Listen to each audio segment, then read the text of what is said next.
What are you willing to lose? You cover your wounds, but underneath them a million voices in your head that whisper, stop now. Now the twist of a knife, turn of the screws, it's all in your mind and it's fighting you.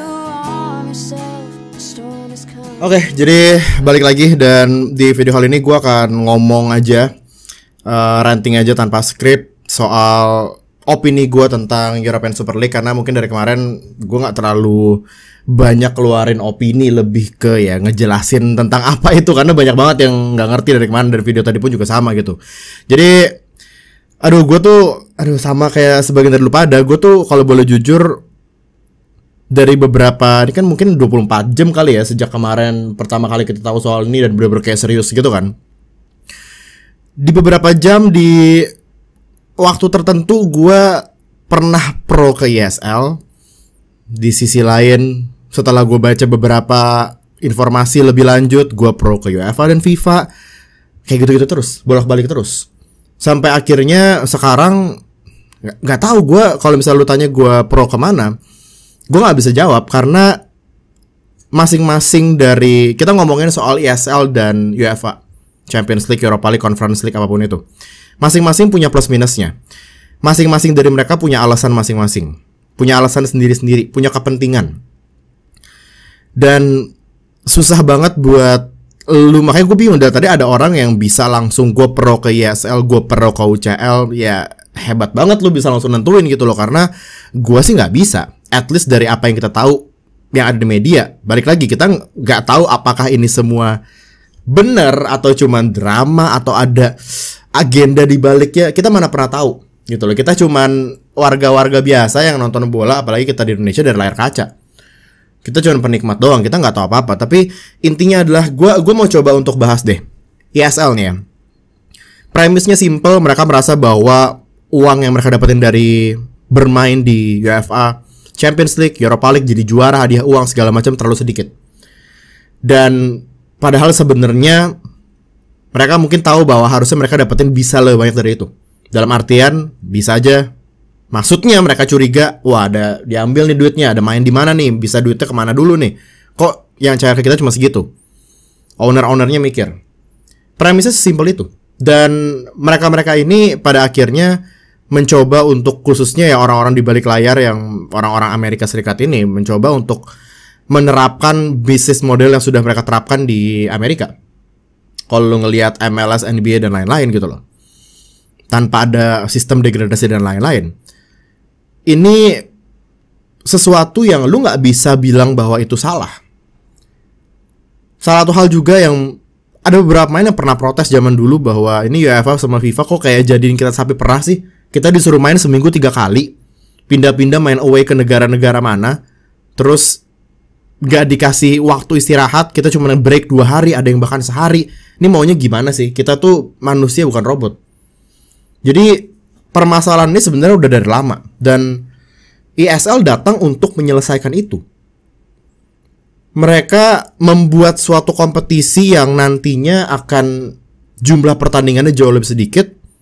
Dan itu membuat para pemain tidak kelelahan. Artinya peluang buat cedera jadi semakin kecil. Dan mereka kan digaji lebih gede, lebih layak.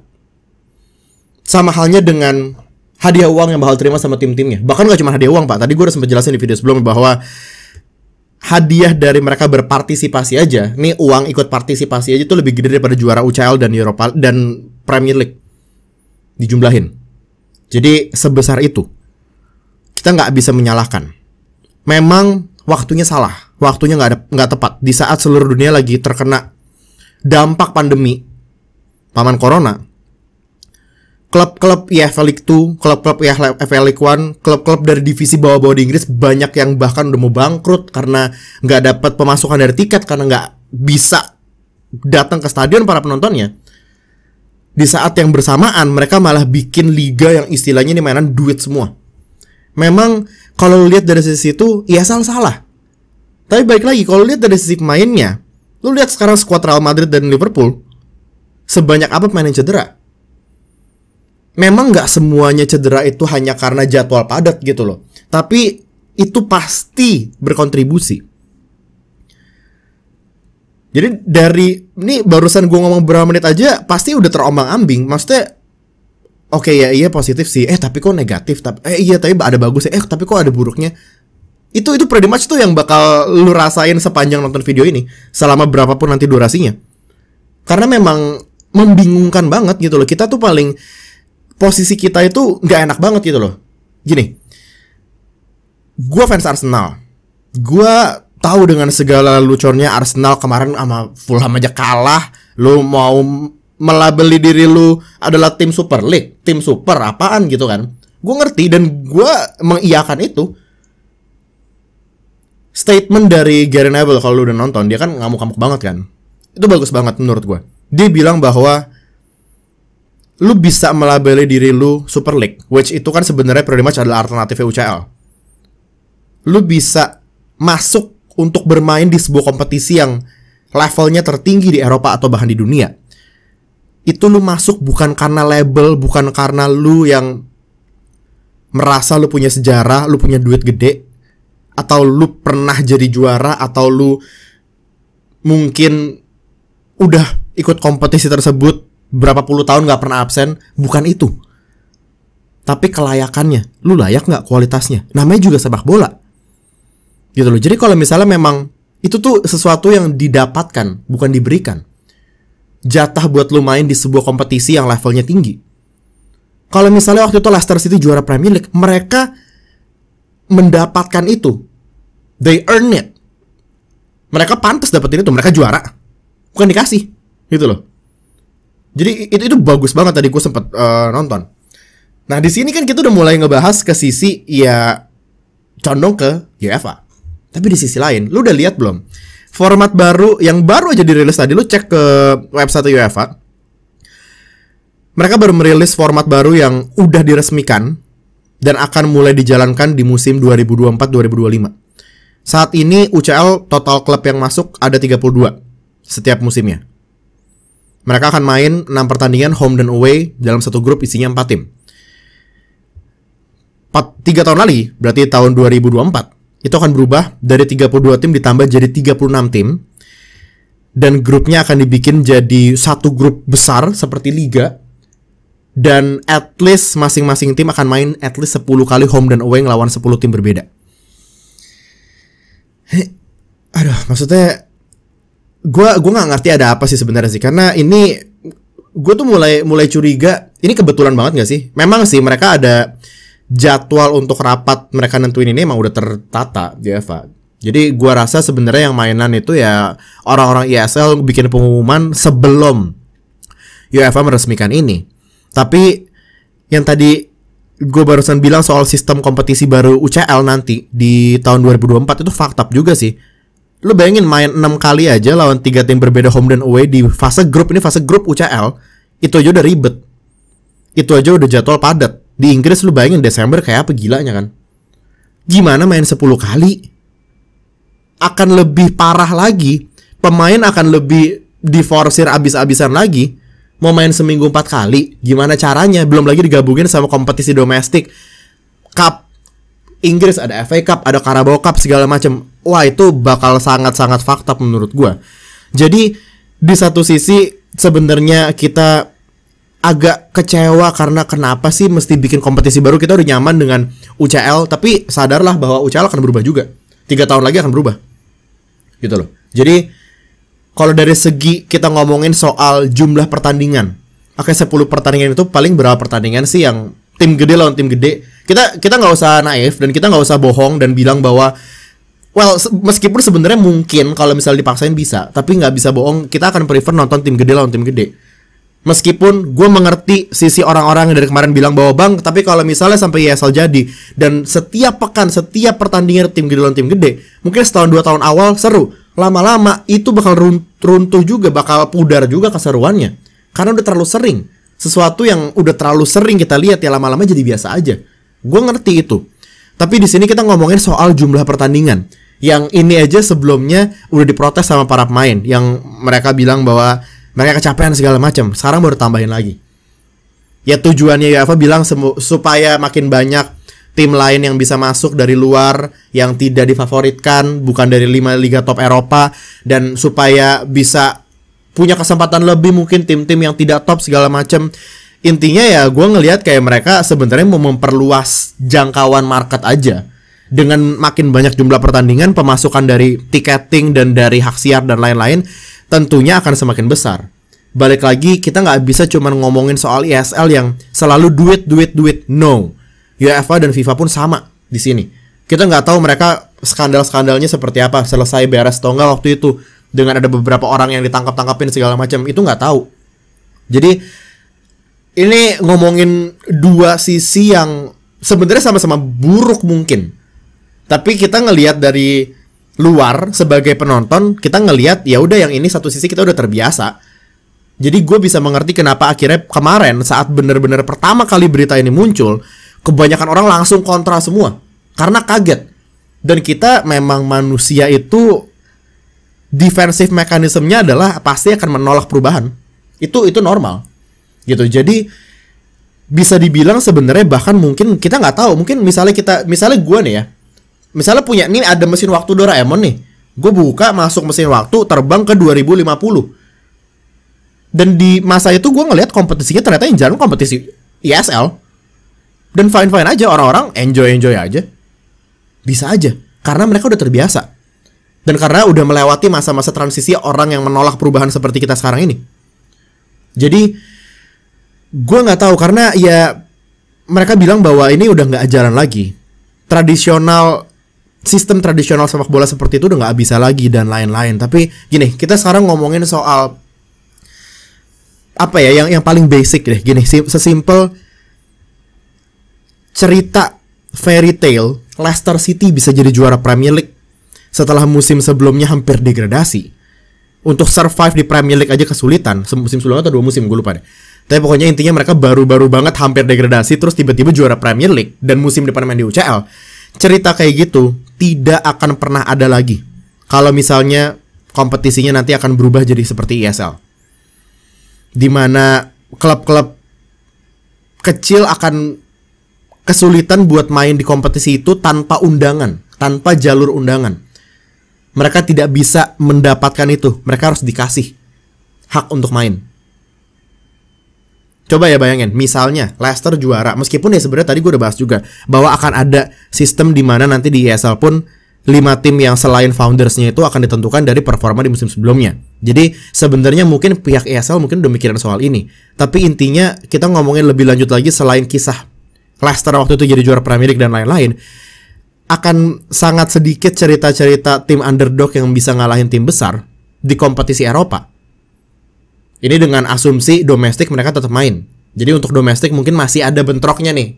Taruhlah ntar mereka damai dan akhirnya beneran jadi ada ESL buat klub-klub top ini, dan mereka tetap boleh main di domestik meskipun kemungkinan kecil karena UEFA kayaknya udah marah banget. Taruhlah tapi seperti itu, kompetisi Eropa jadi ya udah gitu aja seperti yang gue bilang tadi. Setahun 2 tahun mungkin fun, wah seru banget setiap pertandingan, Juventus, Barcelona, Arsenal, Liverpool dibantai, Chelsea lawan Inter, seru banget selalu, tim-tim gede, pemain-pemain berkualitas ketemu. Terus kita juga mungkin akan disuguhkan tontonan yang lebih berkualitas karena pemainnya lebih banyak istirahat, lebih terfokus ke pertandingan yang jumlahnya lebih sedikit, cedera kurang, jadi mereka bisa selalu keluarin tim terbaiknya dan lain-lain. Tapi di sisi lain, cerita underdog, cerita tim yang tidak dijagokan dan bisa menang lawan tim yang besar tuh selalu indah. Gue nggak tahu dengan lu pada seperti apa opininya soal ini, tapi at least buat gue seneng banget kalau misalnya ngelihat tim kuda hitam bisa menang lawan tim yang dijagokan, itu gue seneng banget. Bukankah itu sesuatu yang dinamakan proses? Bukankah itu yang kalau misalnya di Cajam lu kenal dengan yang namanya Road to Glory? Apa artinya Road to Glory nanti?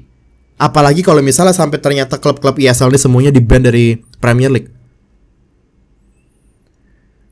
Memang menghancurkan, dan mungkin beneran bahwa ini adalah kiamatnya sepak bola dalam tanda kutip. Ini adalah titik di mana kita tidak akan pernah melihat sepak bola sama lagi seperti sebelumnya. Ini adalah titik di mana kita harus terima perubahan. Mungkin bener. Tapi balik lagi, dua sisi ini lu nggak bisa bener-bener bilang ada salah satu yang bener. Jadi gue di sini sebenarnya gue bingung, gue orang bingung. Jadi ini orang bingung lagi cerita ke orang bingung lain ya sebenarnya sama aja. Tapi intinya gue tuh nggak tahu gitu loh. Gue tuh apa sih? Gue tuh mesti gimana? Dan pada akhirnya tadi setelah gue pikir-pikir lagi, kesimpulannya, bahkan ya ampun Pak, sampai tadi udah ada ini rumor sih. Cuman kayak bahkan ntar itu klub-klub dari ESL bakal semuanya dikeluarin dari FIFA 22. FIFA 22 nggak ada lagi mereka. Florentino Perez katanya responnya, oh nggak boleh main masuk ke FIFA 22. Oh kita bikin game sendiri. Tetap kan beda dong. Maksudnya hal-hal kayak gitu tuh bikin, ya ini kalau misalnya ngomongin konteks gue sebagai kreator FIFA Career Mode ya rusak, sakit gitu loh. Maksudnya ini kayak kita mau jalanin bersama FJ ini Road to Glory kan. Ini bisa jadi yang terakhir loh. Kita dari main di EFL itu, kita tuh memimpikan untuk nanti nyampe ke Premier League dan bisa ketemu tim-tim seperti MU, City dan lain-lain. By proses. Kita tahu bahwa di tahun pertama kita nanganin FJR, kualitas pemain-pemain kita nggak bakal sama kayak MU. Rating main kita jauh di bawah. Dan kita jadi punya dorongan untuk berjuang, untuk ngelatih mereka. Karena kita tahu bahwa ketika kita nyampe ke Premier League, dalam waktu 4 atau 5 musim, kita harus menghadapi mereka yang emang jago-jago, emang kualitasnya tinggi. Gitu loh. Jadi, itu semuanya akan hilang nanti. Setelah tadi gue pikir-pikir, akhirnya gue ada di kesimpulan dimana, ya percuma sebenarnya kita mau berdebat, mau ngomong kok lu pro ESL, kok lu kontra ESL, nggak ada gunanya. Ini adalah waktu dimana kita semuanya boleh beropini, bebas. Lu ini opini semuanya keluar nih, silahkan. Unek-unek lu keluarin aja di komen, silahkan. Tapi jangan sampai ada satu orang pun yang bilang bahwa opini dia salah, karena nggak ada opini yang salah. Apalagi untuk kasus ini. Gue udah ada di satu titik dimana gue berpikir, ya udah, apapun yang terjadi, kita lihat aja. Kita nikmatin aja dramanya. Mungkin ini karena gue udah capek juga sih dari kemarin. Dan gue, ini dari kemarin pertama kali berita keluar, sekarang gue cuma tidur 3 jam. Gue udah capek lumayan. Karena beritanya ada terus kan. Nah aja gue harusnya dari tadi udah tidur, tapi ya gas terus karena beritanya lanjut terus. Terakhir tuh Presiden UEFA udah marah-marah di press conference. Dia sampai ngatain mereka itu orang-orang itu ular lah segala macam. Katanya si siapa namanya? Agnelli siapa? Presidennya Juventus tuh minggu lalu baru aja sepakat dengan konsep baru turnamen UEFA. Karena dia sebenarnya presidennya ECA kan, European Club Association. Si Agnelli itu. Jadi baru aja setuju terus tiba-tiba kenapa beberapa kemudian berarti lu kan waktu itu nyimpan sesuatu, bohong lu di depan gua. Si presiden UEFA bilang gitu tadi di statementnya, lu baca fullnya aja, pasti udah keluar di mana-mana. Gue ngerasa bahwa antara nanti akan bener-bener akan jadi perang di pengadilan antara UEFA dan ESL ini, which mereka sama-sama punya duit dan mereka sama-sama bisa hire lawyer yang berkualitas, atau pada akhirnya salah satu dari mereka akan mengalah. Tapi di titik ini kalau gue lihat, bahkan rumornya lagi 12 tim yang merupakan bagian dari ESL saat ini, karena rumornya akan ada tambahan 3 lagi, mereka itu sudah tanda tangan dan sudah sepakat untuk 23 tahun ke depan main di ESL. Bayangin, 23 tahun. Jadi dari situ kelihatannya kayaknya memang sudah seserius itu sih.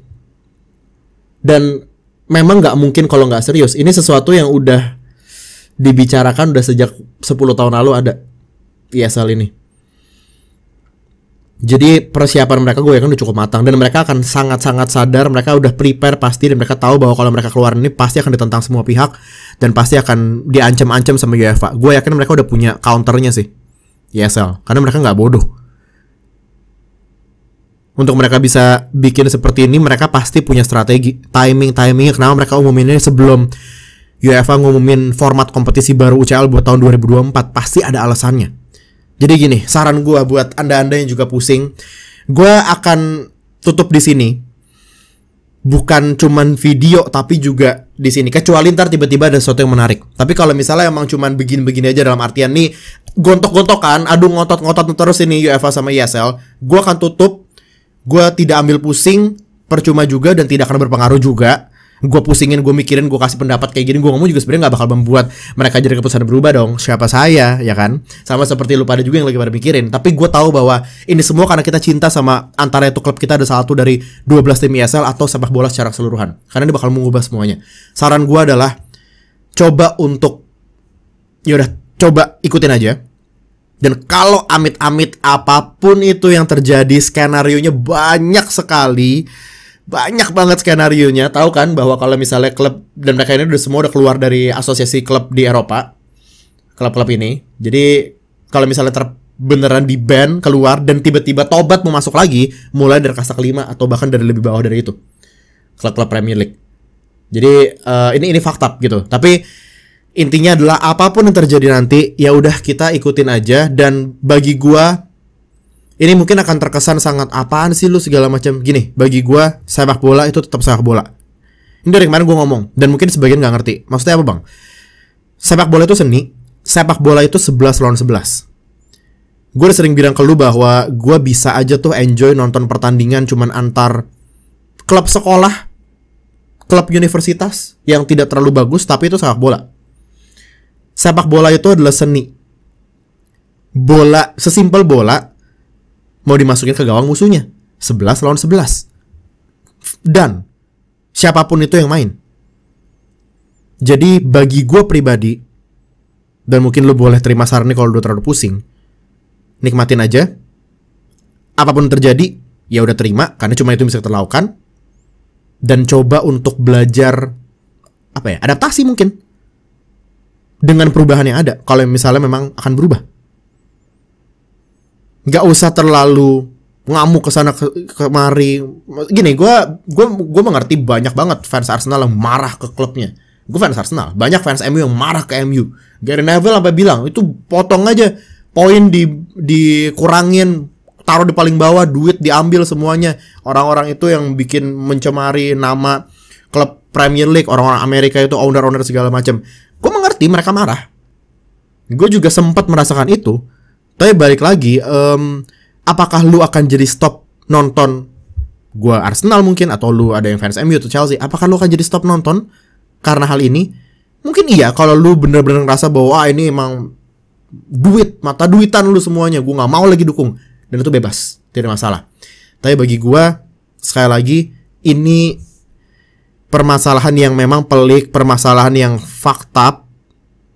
Tapi gue cuma pengen nonton sepak bola. Gue cuman pengen menikmati seninya bola. Olah kaki. Olah bola, bukan olah kaki. Kaki diolah. Olah bola dengan kaki. Betul. Gue cuman mau melihat seni passing-passing, through ball, tackle, daerah free kick, corner kick, sundulan, tepisan kiper. Udah. Itu doang. Apapun bentuknya nanti, seperti apapun kompetisinya, memang awalnya kita akan sulit untuk terima kalau misalnya berubahnya langsung drastis seperti ini dan mengejutkan sekali. Tapi gua rasa pada akhirnya nanti kalau misalnya emang kita dipaksa dan kita secinta itu sama sepak bola, kecuali lu yang tadi langsung mungkin udah gak usah nonton bola, nonton aja olahraga lain. Lu yang bisa kayak gitu mungkin tuh lebih bagus dan bebas juga gak masalah. Tapi gua gak bisa. Gue cinta sama sepak bola. Gue selalu bilang, salah satu alasan kenapa gue bisa terlihat sangat netral meskipun gue fans Arsenal adalah karena gue cinta sepak bola. Oke, gue cinta Arsenal, tapi bukan berarti gue harus membenci tim lain. Karena yang dimainkan sama tim lain, tim rivalnya Arsenal sekalipun, juga adalah sepak bola. Jadi kalau misalnya lu mindset lu mundurin kayak gitu, lu mungkin akan lebih mudah terima. Gue tahu ini akan ada orang yang bilang, gak bisa bang, itu tradisional, itu udah tradisi sejak puluhan tahun, ratusan tahun, masa mau diubah sama orang-orang kaya ini? Gue ngerti semuanya, tapi tolong sabar. Karena kita gak bisa apa-apa. Kita cuma bisa, anggap aja nih drama serial, perseteruan ini, yang ya kita gak tahu endingnya, dan gak ada yang bisa spoiler juga. Gak kayak AOT yang spoiler mulu. Apalagi penonton anime kayak gue. Jadi curhat bang. Nggak, tapi pokoknya intinya lu boleh beropini apapun, lu boleh pro kemanapun, lu boleh kontra ke siapapun. Tapi balik lagi, keputusan di tangan mereka. Agak percuma kita berdebat sebenarnya. Di sini gue cuman pengen ngeluarin aja unek-unek gue. Dan tadi gue dibilang gue tutup. Jadi mungkin ini akan jadi video terakhir gue soal ESL. Kecuali ada improvement atau ada berita yang tiba-tiba balik arah atau gimana, mungkin gue akan bikin lagi. Tapi berarti kesimpulannya adalah gue sampai sekarang pun masih tidak bisa menentukan gue pro kemana kontra kemana. Karena mereka masing-masing punya pemikirannya di balik mempertahankan apa yang mereka percaya itu benar. Dan terkadang itu susah. Kalau misalnya udah mainan prinsip, mainan sesuatu yang mereka percaya bahwa itu adalah hal yang terbaik, itu susah. Karena manusia otak dibikin beda-beda. Cara pikir, cara pandang, cara mereka menilai sesuatu, itu yang bikin kita unik. Jadi gue gak tahu ke depannya akan seperti apa. Tapi gue berharap ya selama seni dari sepak bola itu gak dirusak, gue berharap ya pada akhirnya nanti kita tetap bisa nikmatin semuanya. Apapun yang nanti jadi keputusan akhir dari permasalahan ini. Jadi sekali lagi buat anda-anda yang pusing juga, yang bingung juga, yang kesel dan lain-lain, coba santai sedikit. Karena gue tau ini heboh banget sih. Dan gue mungkin terkesan agak lebay, tapi gue tahu lu pada beberapa ada yang sampai segitunya juga. Sampai seolah kayak, ini apaan sih? Kenapa mesti begini sih? Kenapa lu ngancurin sesuatu yang udah kayak gitulah. Gue tahu ada dari beberapa dari lu yang ngerasain kayak gitu juga. Karena mau gimana pun, seperti moto dari channel ini, at least bagi gue, sepak bola itu bukan cuman permainan, bukan cuman olahraga, bukan cuman sebuah pertandingan. Bagi gue sepak bola itu adalah hidup gue. Gue melek mata dan merem mata pasti antara gue melek langsung cari berita bola atau gue merem lagi sambil nonton bola dan ketiduran. Jadi kita berharap sama-sama yang terbaik pastinya untuk permasalahan ini. Dan kita lihat perkembangannya seperti apa. Mungkin kalau misalnya emang tidak ada terlalu banyak perubahan ya gue nggak akan bikin video, tapi lebih ke mungkin update-update postingan kayak tadi pagi. Jadi buat yang belum follow, silahkan follow Instagram, Twitter CJM di @CJMOfficial. Semua link ada di deskripsi di bawah, bisa cek. Thank you banget buat lu semua yang sudah mendengarkan curhatan gue, mendengarkan keluh kesah gue, unek-unek gue soal permasalahan European Super League ini. Kalau misalnya emang ternyata gue ngelihat video ini ada beberapa poin yang ketinggalan, mungkin gue bisa tambahin di Twitter dan juga melalui postingan di Instagram ya. Oke? Jaga diri baik-baik, jaga pikiran, jangan terlalu dipikirin, jangan sampai stres juga mikirin ginian. Gue tahu ini sulit untuk diterima, tapi kita lihat perkembangannya seperti apa. Oke? Ya udah, jadi kita ketemu lagi di nggak tahu video berikutnya. Rencananya besok akan kita mulai FJR World Tour. Buat yang nggak tahu itu apa, silahkan cek aja di playlist Forest Green Rovers Road to Glory Career Mode. Dan ya kalau misalnya emang ternyata itu bakal jadi terakhir kalinya kita main Road to Glory dengan masih ada tim Big Six-nya Premier League di FIFA, so be it.